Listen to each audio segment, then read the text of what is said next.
Okay, you never expected that we're going to bring all this stuff to do an interview, right? It's just crazy, though. It's official, though. If everything is doing what it's supposed to be doing, then we're official. But this is Silicon, right? Yeah. I expected some high-tech shit. Of course, yeah. So, guys, we are here, Silicon Beach, with this guy, Ice-T. Probably you heard him a couple of times here in Los Angeles. Yes. Everywhere, actually. Do you know that you are huge in Greece? Do you know that? Like, body count is like... I haven't been back to Greece in a long time, but when we were there, all our shows were sold out. So I guess if our popularity continued to increase, then yes. But I'm looking forward to going back one day. Yeah. Yeah. And I heard that you are a gamer. Like, you know how to play some games like really, really well. I wouldn't say that. I'm more of a casual gamer. I like to play video games. I like to finish video games, but I'm nowhere near a pro gamer or any of the cats that do it for a living. But I started playing video games on tour buses. Being a musician, you spend a lot of time in the back of a bus, and they would have gaming consoles, whether it was the Sega, Genesis, where it was, PlayStation when it came out, or the Xbox when it came out. Yeah. And I just found myself, just intrigued with being able to, sit in front of a television and just play a game for hours on end. And it seemed like time machines, because you look up and it's 3 hours later. So I've been playing it my whole life. And it's interesting. I was around when Pong came out, Atari. Yeah. And I know that, most of us were kids at that time, but they just kept making the games more and more adult. So even as you grow older, it doesn't feel like you're playing a kid's game. You're playing a game that is tailored to whatever age bracket you're in. So yeah, I'm still playing. I play as much as I can when I'm at home, but you definitely need time to play video games. Of course, yeah. So, sometimes I lie and tell people I'm working so I can play my game. Are you a mobile gamer, Xbox, PlayStation? I got both games. I got, one time I told people I had a PlayStation and Xbox. They said, that's because you're rich. I'm like, dude, they cost like $200 or something. Yeah. If you have Wi-Fi, get a couple gaming. And the only reason I did it was because a lot of times they do the thing where a certain game will only come out on one console. Yeah. So if I wanted to play God of War, I had to have a PlayStation. If I wanted to play Call of Duty, I had to have an Xbox to get it first. So I invested in two consoles. So I'm not into the gamer wars and stuff. I don't get that. I'm a gamer, but I don't go into the geekdom of it. Yeah. But you had the inspiration of starting your own game, right? Well, I think anybody that plays a video game has ideas of one day making a video game, until they actually travel down that road and see that that's a very, very complicated road. So, we still have dreams of hopefully one day getting something out there, an Ice-T game, something I had to do with producing or something like that. I've been in many, many video games. I think I've been in about 6 by now. And most recently, Borderlands. I played Bionic. Yeah. And I got to be, I was one of the only people to still stay alive from Marcus Phoenix in Gears of War. Aaron Griffin got to flip him off and live. So, and I was in Def Jam, Fight for New York. Of course, that was one of the great fighting games ever. I think it was called Vendetta. Yeah. And then I was in Scarface. I was in a lot of video games. I was the final character, the final boss in Grand Theft Auto San Andreas. So, as far as me being embedded in the gaming world, yeah, pretty much. So you love the game industry, like it makes sense for you. It's music, it's the music industry, and it's the gaming industry. I think it's all part of the same. It's entertainment. Yeah. It's entertainment. So, it's magic how when you look at games nowadays, it's almost like you're playing a movie. Yeah. You're actually, the cut scenes, the actors they have, and it's like actually being in touch with a movie and in real time. So the technology is outrageous. Yeah. Now, I remember when we used to play sports games back with Techno Bowl, you had to have everyone in your house. Now you can have friends all over the world playing games with you on a nightly basis without anybody, eating your food. You know what I'm saying? They're at their house. They're not, and when you're ready to go to sleep, you just hit the button. Back in the day, I'm ready to go to sleep. I'm leaving out of the room. They're still in there playing, drinking beer. They're not done. Yeah. So online gaming is absolutely amazing. Yeah. The fact that you could be in Greece and I could be in New Jersey or LA, and we could be playing in real time at full speed, talking to each other, and everyone else in that world is playing to it. I don't know how they do that. That's the mystery of the gaming world, because you still are sitting there saying, how the hell do they do this? It's almost like, how does the earth float in space? Yeah. You just let it go and you just enjoy it. Yeah. And it's interesting that also the budgets have changed. Like now a AAA game has the budget of a Hollywood movie. Well, they make more money than the movies. Oh, yeah, yeah. They make more money in one day. I think video games have the highest one-day revenues out of anything in the entertainment business. But then I was talking the other day to people. I'm like, well, if you want to know what it's like to make a video game, watch the end credits of a video game. And they go for like a half hour. And it's hundreds and hundreds and hundreds of people. So it's no small endeavor. Of course, yeah. And raising money to build the game, because it's not cheap. You need to find the engineers, yeah. Well, people that raise money, that's what they do. I'm not a money raiser. To me, it feels like you're begging. Yeah. I don't like to raise money. I'm like, if I don't have it, but there's people that do that. Yeah. Someone says, well, we need to raise money. You lost me. I'm like, okay, you go raise it. I'm not calling nobody up asking them for money. Dude just called me up the other day, asked me for $4 million. I was like, I am so not interested. And whatever your dream is, nah, I'm not. Yeah. So raising money is an interesting thing. And then you probably get your phone blocked. So I blocked his number. So it was a cold call, like, hey. No, somebody that just thought, like, let me add. No, it wasn't a cold call. It's okay. It was one of my ex-friends. But ex-friends, okay, yeah. got it. Well, yeah, he just got his number blocked. I still love him, but I can't answer calls when you're asking for that type of money. The thing of it is that there's investors, and they're investors, and they're looking for lucrative response. In this business of money, there's charity and there's business. If you ask me for charity, if you say I need $10,000 and I like you and you're my friend and I care about you, you might get it. That's charity. I don't expect it back. Yeah. If it's business, I expect a return. So when you start raising money for a video game, people expect a return. So that, I don't like owing people shit either. You know what I'm saying? Yeah. So it's just not my thing. It's not my thing. I like, I do my job. And I'm paid for it. Yeah. But you are an entrepreneur, like the way you started playing rap, then you went to rock. Body count, not even rock, like heavy metal, and then you moved to movies. So you're an entrepreneur. You know how to provide value. How do you came up with all this? Well, it's not. I wouldn't say it's an entrepreneur as much as just being an artist and just being fortunate that my art was valuable.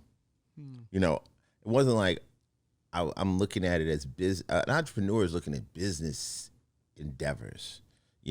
I'm not really like that. I just kind of found out that, rapping, I enjoyed it. And fortunately, people liked it and it made money.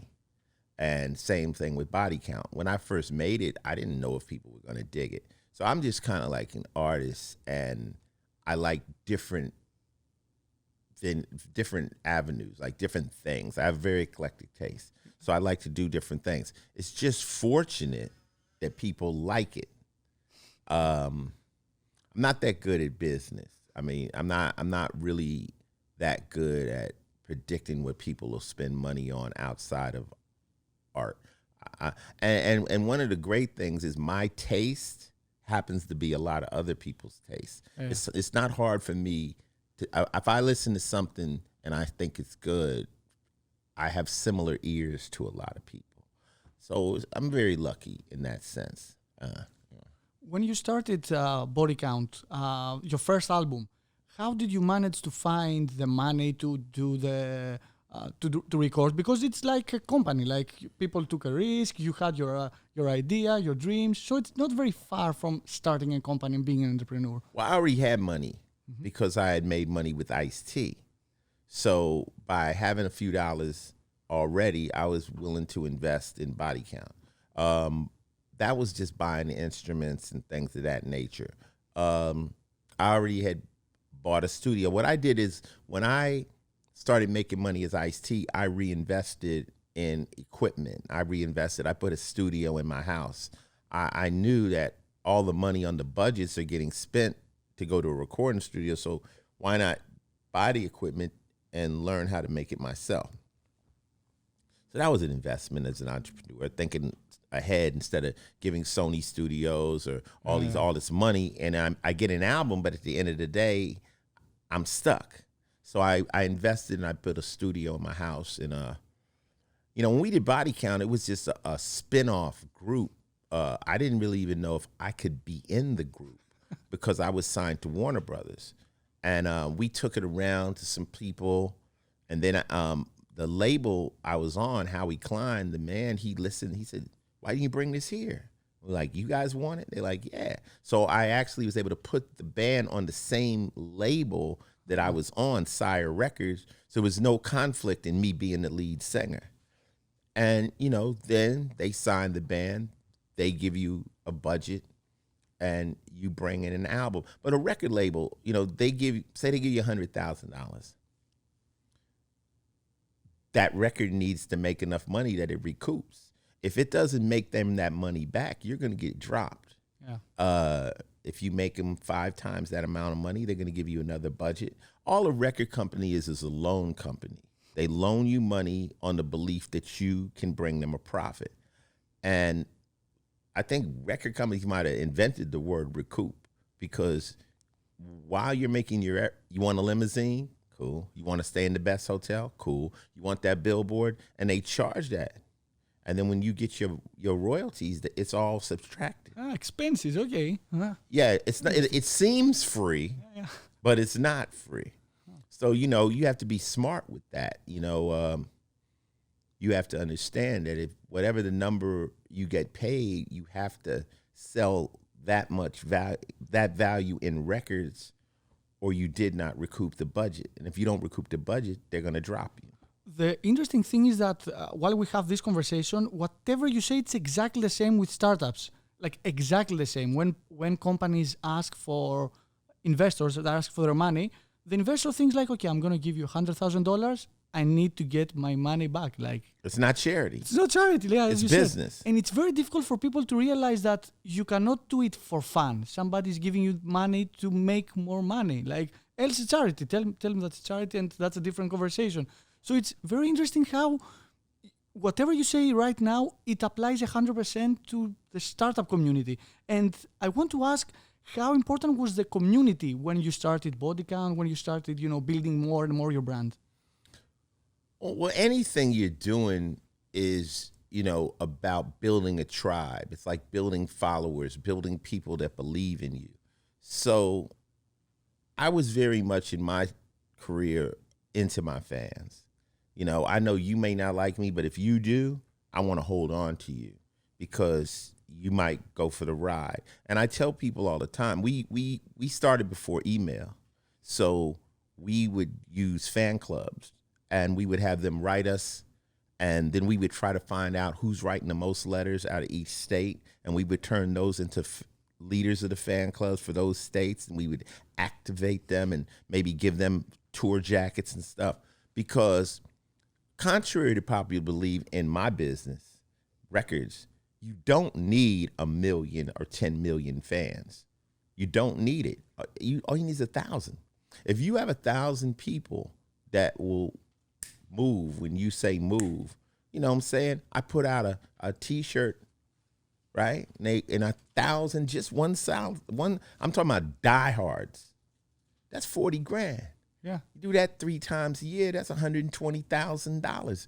That's not bad. if you're just starting. So with 1,000 people, you can actually make a living. You're not a millionaire yet, but then just take it to 10,000. If you can get 10,000 people, you're good. So the theory that you need to have 20 million fans, and fans are like social media. You can have 1 million followers. If they're not engaging, who cares? Yeah. Put up a T-shirt.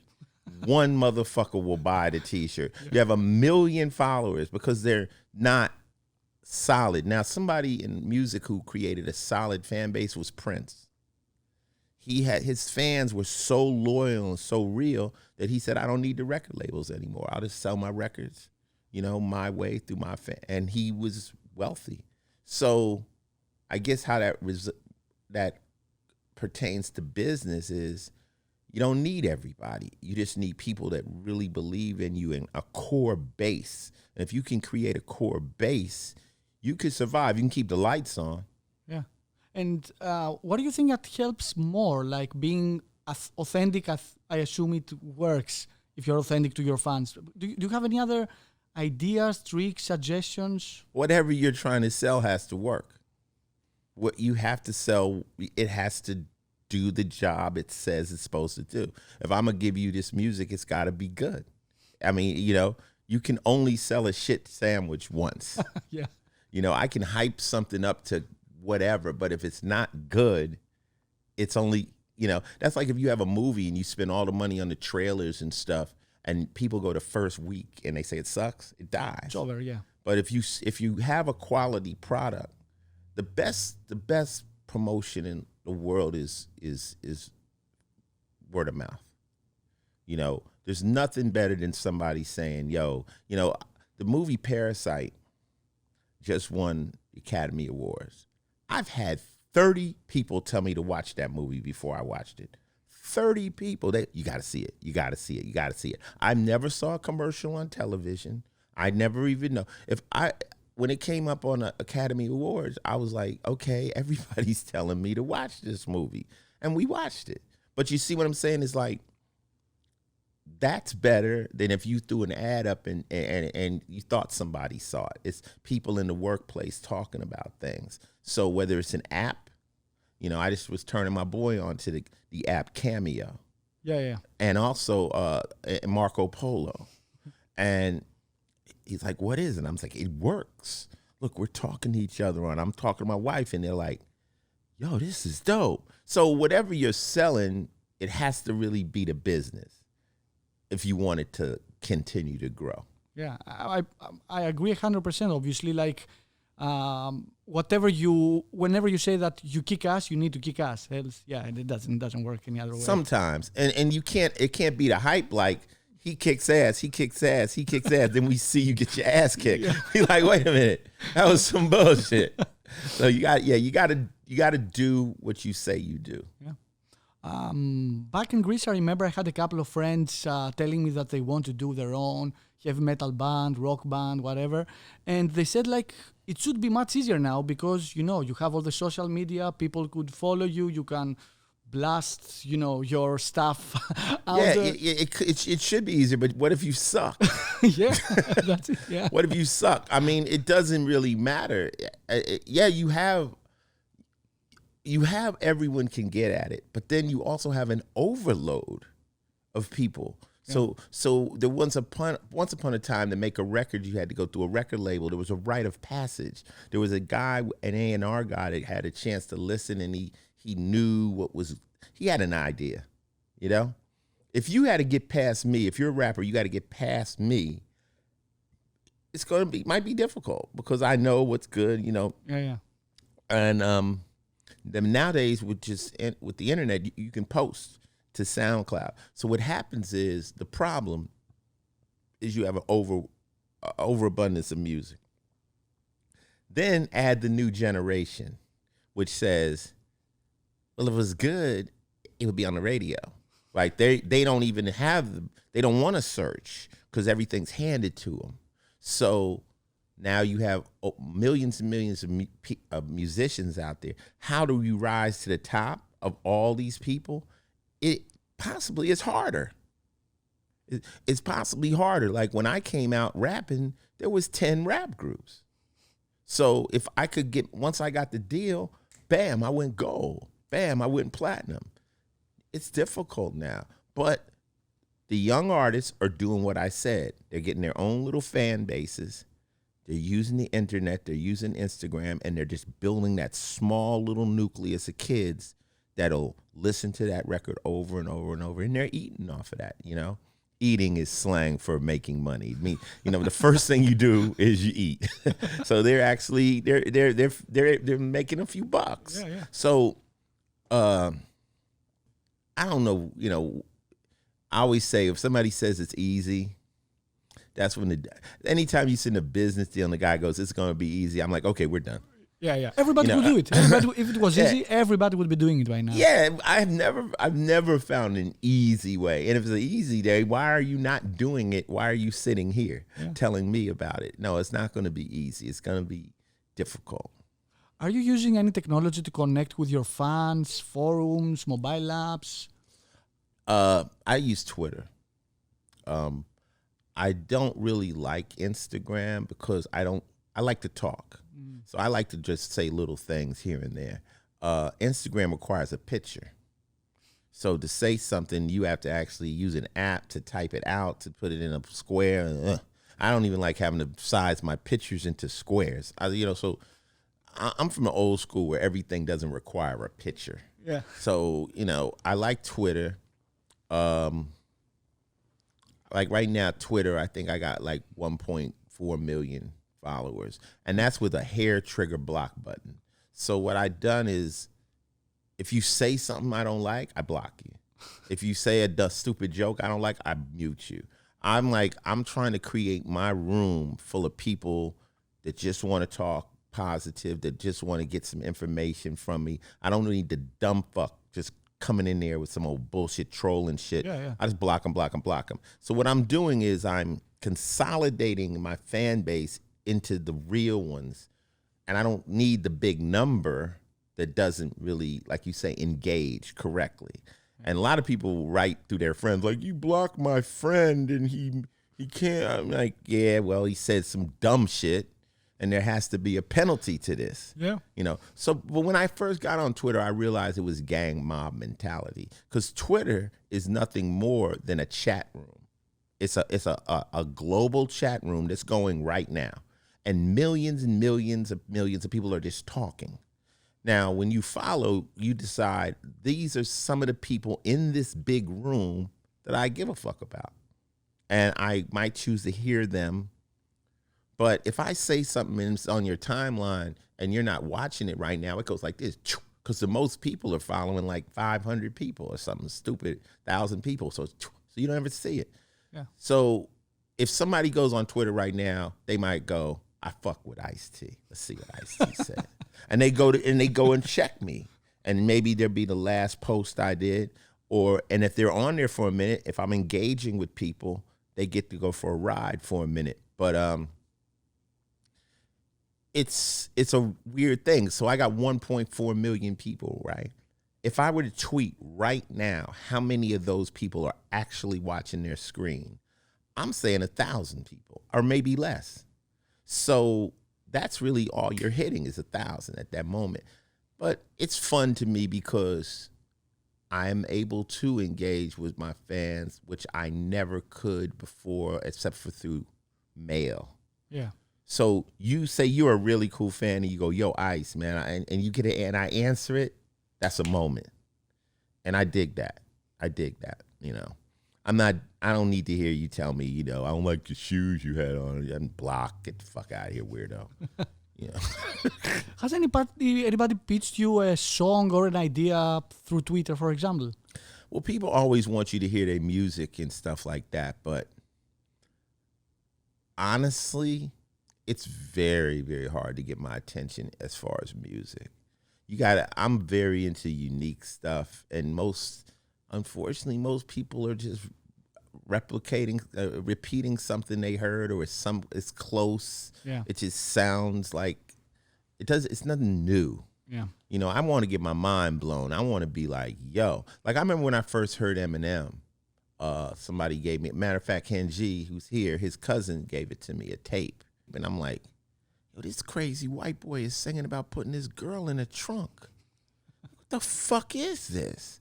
And the fact that he could really rap and that he was a white kid, that was dope. See, now there's a lot of white kids rapping. So now it's like, okay, well, you kind of sound like Eminem. Yeah. But he was like one of the early ones. And his style was different and it was unique. And he turned out to be a star. You know, so if you want to be original, look and see what everyone else is doing. Don't do that. Yeah. You know, but that's difficult for people. Yeah. Because you have to be out there. Like people will say, who is this asshole like trying to do that? Yeah. And you have to have courage. Yeah. You have to have courage to be yourself. But real people only respect real people. So, you know, if I know you real, if this is you and I can dig it. I'm not going to judge you. But when I catch you posing or being a little bit trying to be this, you know, worst thing you could do is walk up on a dude from the street and try to act street. You like, man, shut your bitch ass up. Like, you know, because it's corny to us. Like we already know we're from there and you don't have to do that to be my friend. I don't need that, you know? So you probably have a life story that I'm probably interested in if you'll sit down and tell me, you know? So yeah, it's hard. I mean, every once in a while I see something that blows me away. But then I also know, like I went and saw a Guy Ritchie movie recently, The Gentleman. But see, I already know he's dope. And I know I like what he does, you know? So we tend to go back to the people we know to bring the goods. And to be a new person, it's very rare. Yeah. You're usually blown away. You're like, yo, did you hear this chick sing? Did you hear? It's pretty, but it's not something that happens every day for me. Let's make a little bit of a change. Let's talk a little bit about Law and Order.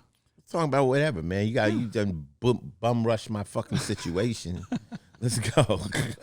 We're going to put everything back before we leave. Definitely, we're going to put it back. Nah, it's all cool. I like the new decor. It changes the whole, you know, ambience and the whole feng shui or whatever they call that shit.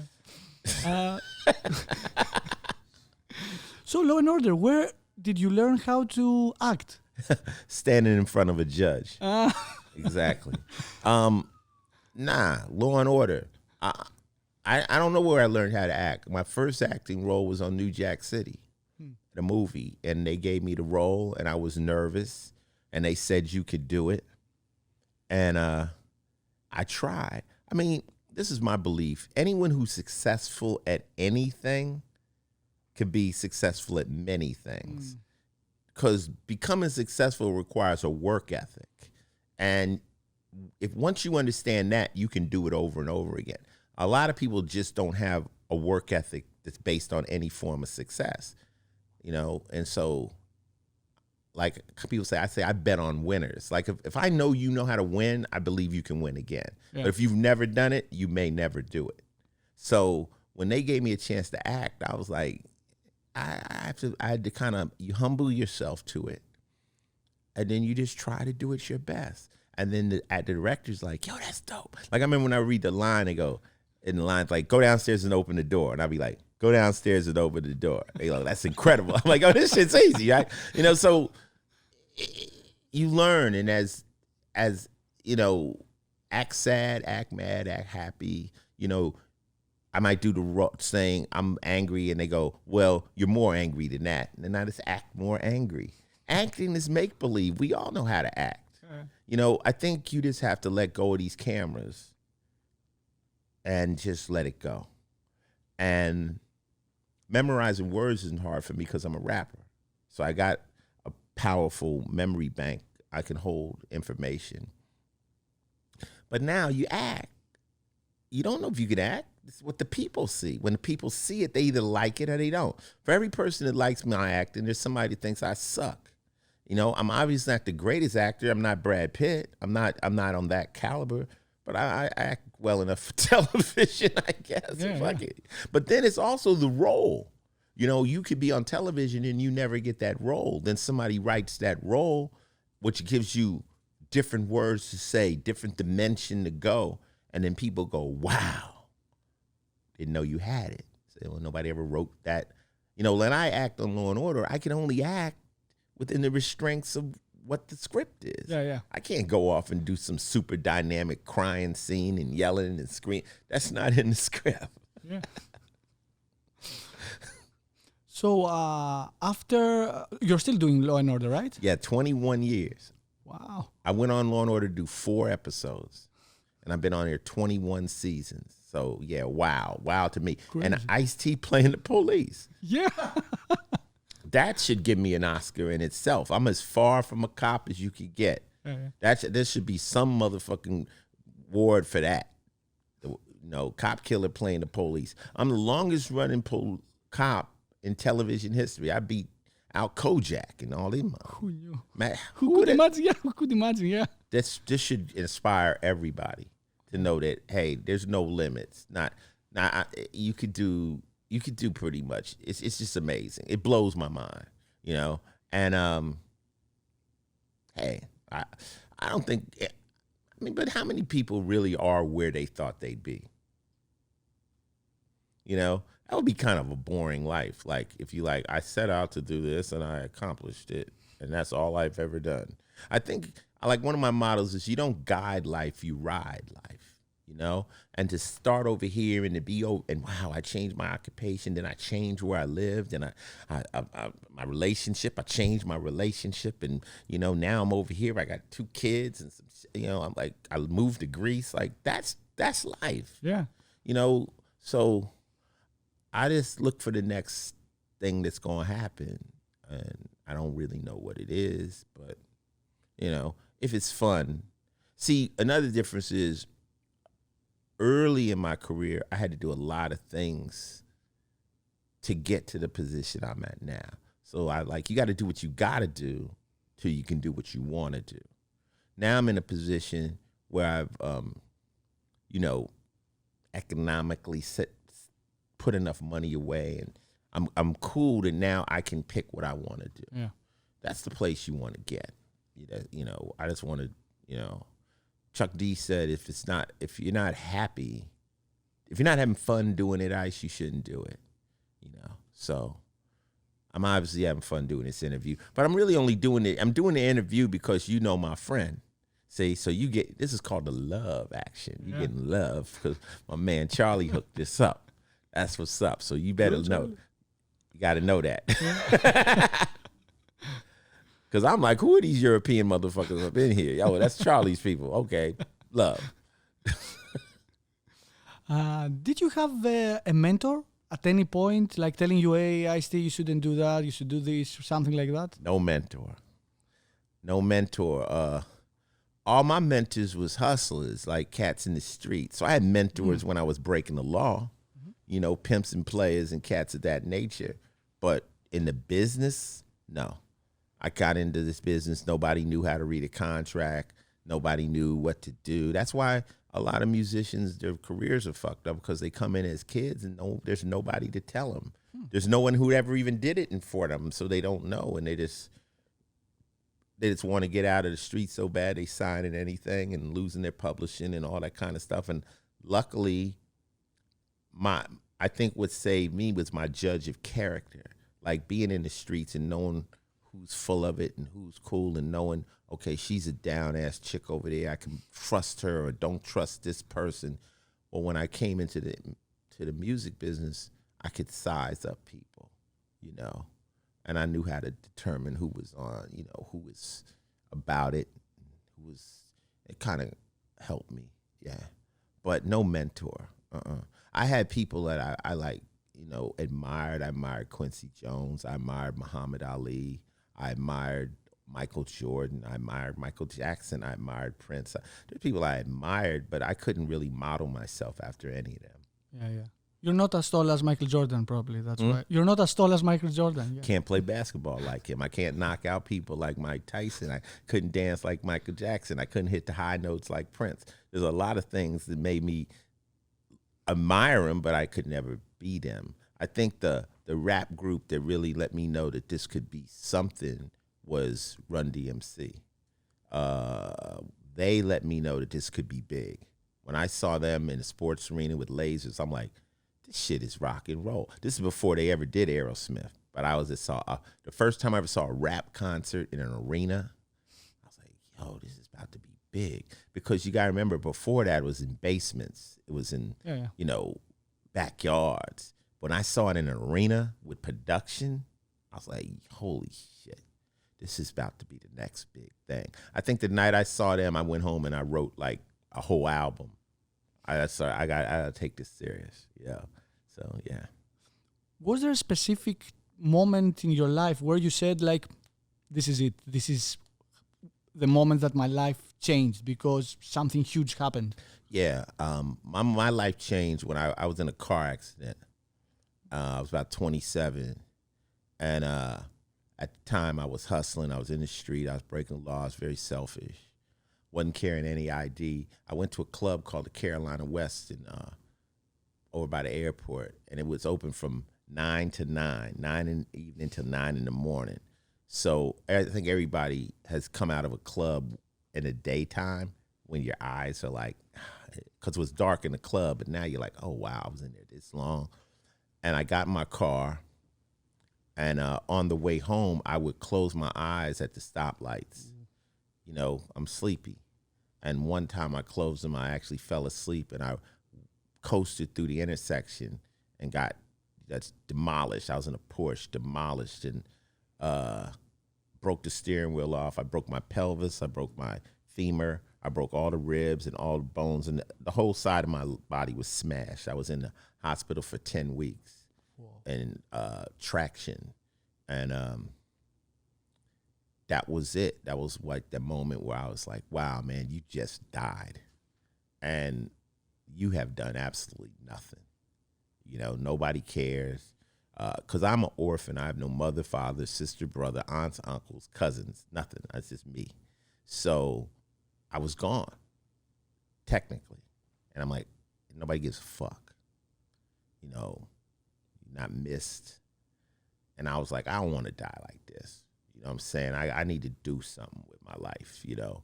And that was a moment where I just changed. I physically couldn't run or do the things we were doing because we were robbing jewelry stores. We were doing very acrobatic type escapes. And, you know, the fact that I was very athletic was one of the reasons I never got caught. You know, you think an NFL running back got moves. I got moves. You really, I was one of them kids the cops could not catch. I'm hitting fences. I'll run through your front door out the back. I don't give a fuck. So, but now I couldn't, and it made me slow down long enough. And it's just so happened at that time, hip hop was happening. And I started leaning more toward rapping, and, you know, I couldn't do it anymore. And then I just started to get a little action, a little traction, and I just made the decision, I'm done. And my father, like he had always told me, he said, whatever you're gonna do, you gotta be professional. If you're gonna be on the underworld, you don't deal with square people. You stay there. If you're gonna go legit, you go legit. And so that was the moment when I said, I'm going legit. So, you know, once I did that, I won't steal a nickel off the mantelpiece. I don't jaywalk in New York. Honestly, I believe now, if I were to break the law or lie to you or double cross you, I believe I'd die. I believe I'd suffer instant karma because I've been so blessed. I got away with not technically murder, but I got away with murder. I got away with so much shit. And then I've been blessed to have a family, kids and everything on the other side of being a good person and change. Retribution. I just believe if I were to go back and do something negative, I'd die. Yeah. So, you know, I'm on this other side. I like it over here. And, you know, I've done enough dirt for everybody in this room. Thank you. Yeah. So you had the wake-up call, and then you're like, I have to fix my shit. Like, I have to... I didn't want to die. It wasn't a wake-up call. It was like a near death. And when you're in that position and you're like, wow, that was my whole life. That was it. I'm gone. I just died. Now, what did I do? What did I leave here? What did people did I ever do anything other than selfish shit? No. And I didn't want to die like that. I wasn't worried about getting into heaven and none of that shit. I just realized I didn't want to be somebody that had not done nothing. Waste his life. Yeah. And, you know, I got dealt a fucked up card, and I think that's what put me in the negative zone, because I was that kid like, why I ain't got no mother? Why I ain't got no father? You know, why y'all got everything and I got nothing? So since I got dealt such a bad hand, you know, fuck everything. Yeah. And when you're in that zone, then you feel that's the hand you were dealt, and that's how you should lead it until you learn otherwise. Well, this is like super powerful, especially for people that are listening and they are blessed with having a house, with having a family, with have everything, and all of us, we find excuses even for the stupidest thing. Well, before you do something stupid, you justify that stupid thing in your head. You rationalize that stupid thing you're about to do. So that's just part of being human. You know, we figure a way around it. You know, oh, well, yeah, I know, but, you know, you come up with some bent form of, you know, shit. But the thing of it is, see, from this position now that I've kind of escalated myself and got myself together, it's different mindset than when you're broken, you have nothing, and you're fucked up. So I think I really understand that mentality. That's why I don't try to ever talk down to people in that situation. I know how fucked up it is. Yeah. And I know that, you know, it's easy to make some bad decisions, you know. Let's do a thought experiment. Let's assume it's 3020, okay? Oh, shit. Yeah, it's super far in the future. Ice-T still is in Law and Order, Body Count kicks ass. In 3000. 3020, yeah, everybody is immortal and everything, and we can upload our mind into a machine. And you can start again, you know, your whole virtual life, and you can select whatever attribute you want. What would you choose? How would you restart your life? What would be your character? Would I be like supernatural in this whatever thing? You can do whatever you want. It's a virtual world. Supernatural porn star. Ah, interesting. Why porn star? And why supernatural? Just so I have the ultimate hard on and just stays. I mean, you know, I'm not, you know, just. I mean, come on, what's better than pussy? I mean, let's be for real. You know what I'm saying? But, you know, I would be before I fell in. I mean, I'm in love now, but, I mean, shit, that's the ultimate high, you know? But I don't even know if real porn stars are getting off. You know, they're in another. Just business. Yeah, it's just so business. maybe just the ultimate continuous real orgasm. It just happens. Yes. I don't know. I mean, I think that shit is really what drives the world, you know? So, yeah. Bionic porn star. Pretty good. The most interesting answer I've ever heard, I have to say. I mean, what do I want? What was your other options? We had, like, you could be like, I don't know, the president of boring. Yeah, it is boring. Yeah. Boring. Yeah, you could be a famous basketball player. And what happens when you're a famous basketball player? What happens? You get pussy, I know. That's what I'm saying. So, I mean, why don't we just cut to the chase? You know what I'm saying? It's all that, you know, at the end of the day, you know what I'm saying? Hey, what's happening? I've had more than the law allows anyway, so I'm just bullshitting. But I don't know. What? Maybe a doctor that could heal any disease, you know? But then I'd be busy all day and it'd be a line and I'd probably be tired of healing motherfuckers. I don't know. I'll stick with Bionic porn star. Everybody will still enjoy you performing and everything, yeah. Oh, my God.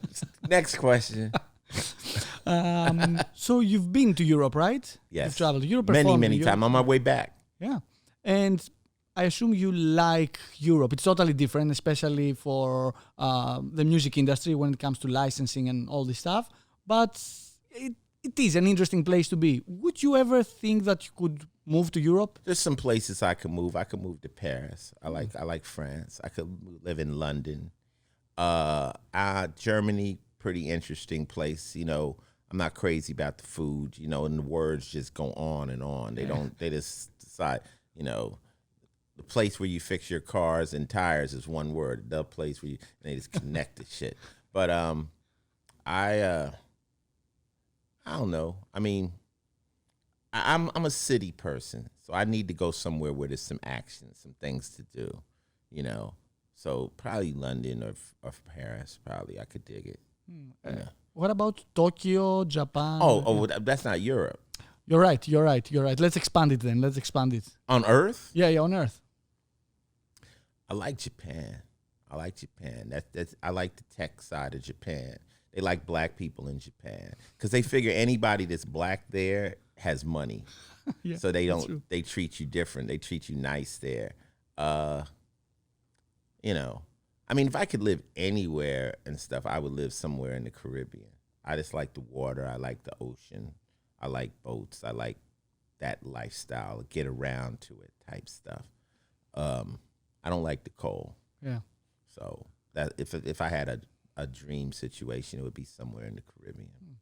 Have you explored any other industries like the cryptocurrency, blockchain, cannabis, all the other industries that are coming up? Well, I'm actually in the process of working on doing something in the cannabis industry on the East Coast. But I don't want to talk about it too much because I want somebody to steal my ideas. But yeah, my son is in the cannabis industry. He been working in dispensaries out here in Cali forever. So we're thinking about taking something from Cali to the East Coast because the East Coast is just now starting to open up dispensaries, and some of the cities and states are planning on going recreational. So since I live in the East Coast, trying to bring it across. But as far as Bitcoin and all that kind of stuff, I have friends that are deep into it. I haven't really delved too deep into it, but I understand it's very interesting. Yeah. I'm asking because you're doing music, everything in the entertainment, esports, playing games. So I'm trying to see like how far your reach is. Am I reaching into tech world? Yeah. I pay attention, but it's a lot of tech shit is like religion. Like if you tell somebody, yo, I'm not into Bitcoin, motherfuckers lose their fucking shit. You got no Bitcoins. You fucking crazy. Yeah, what the fuck's the matter with you? I'm like, relax, dude. Relax. You got all them Bitcoins. I still got more money than you. Shut the fuck up. Yeah. So I have a subject that I don't know why I think you would love. Electric cars. I got an electric car. I own a Karma. Oh. Which is the reboot of the Fisker. And I had a Fisker back in the day. I just liked the way it looked. Hendrik Fisker was a designer for Aston Martin and four-seater with the sun,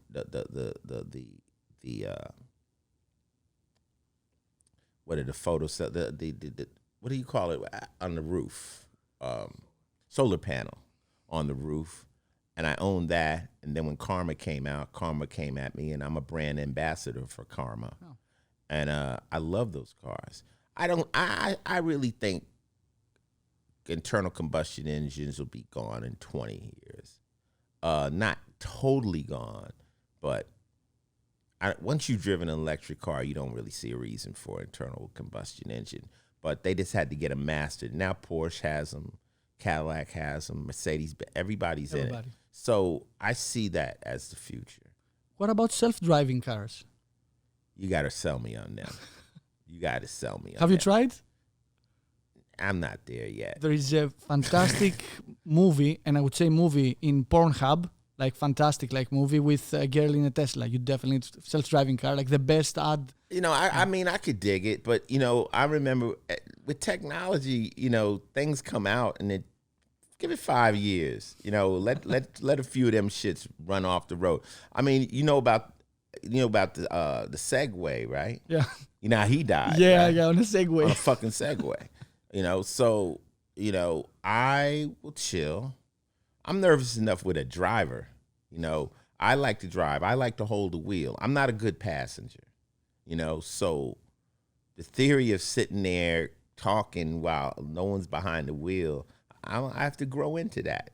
I think I'm echoing the feelings of many people. But, and some of these cars are talking about doing 60 miles an hour with no one behind the wheel. And I don't want to be the first dumb fuck to die in a self-driving car. People are like, stupid ass. See, one thing you don't want to do is be at your funeral and have people saying dumb fuck. Like, what the fuck was he climbing that mountain for in the first place? Stupid. So you want to die in a place where people can feel sorry for you, not in a self-driving car. I think where self-driving cars are really, the autonomous shit is going to win big is in trucks. Because, you know, we have so many things being moved by trucks, and if they can figure out a way to get those things to move without a driver, they don't have to deal with how long the driver can drive. They don't have to deal with all the different things, and they can make that flawless.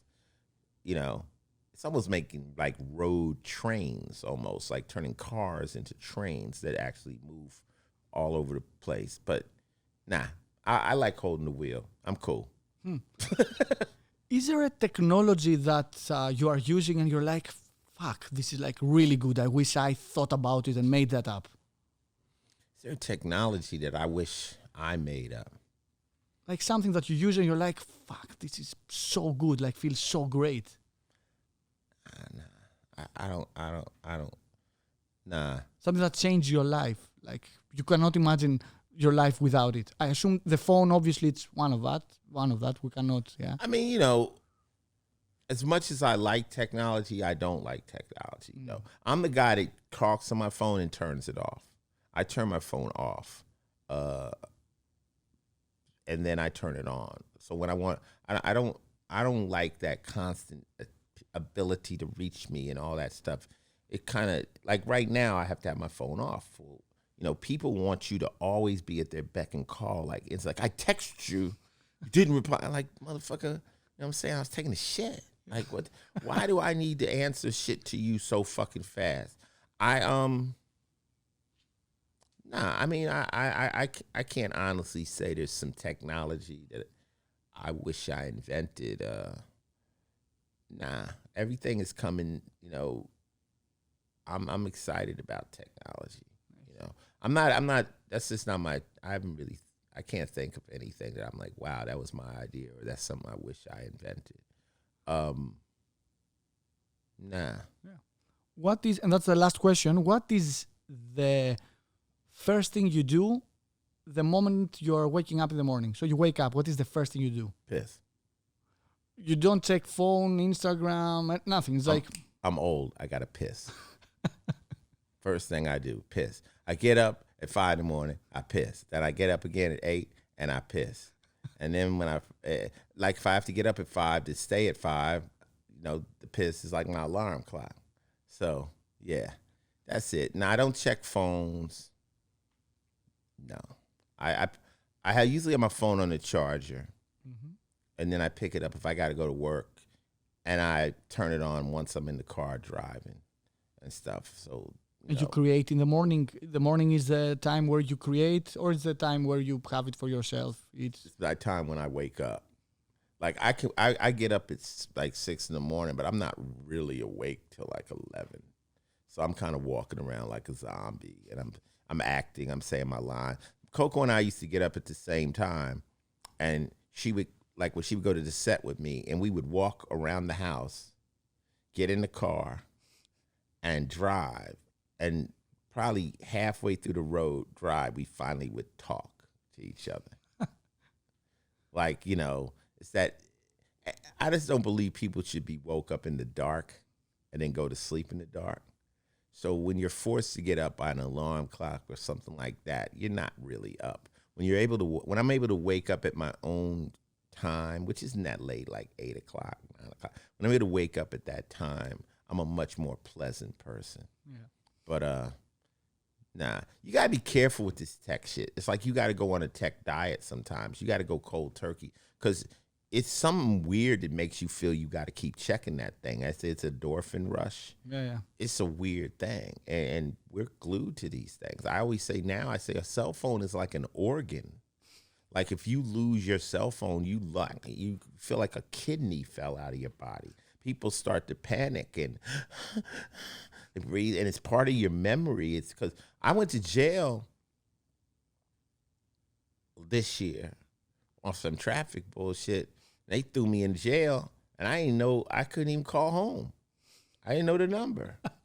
I couldn't even call Coco. And then I was talking shit while they was putting me in jail, cursing them out and stuff. And then finally I ended up in the cell, and I'm like, yeah. I know I talked a lot of shit, but can I have my phone, please?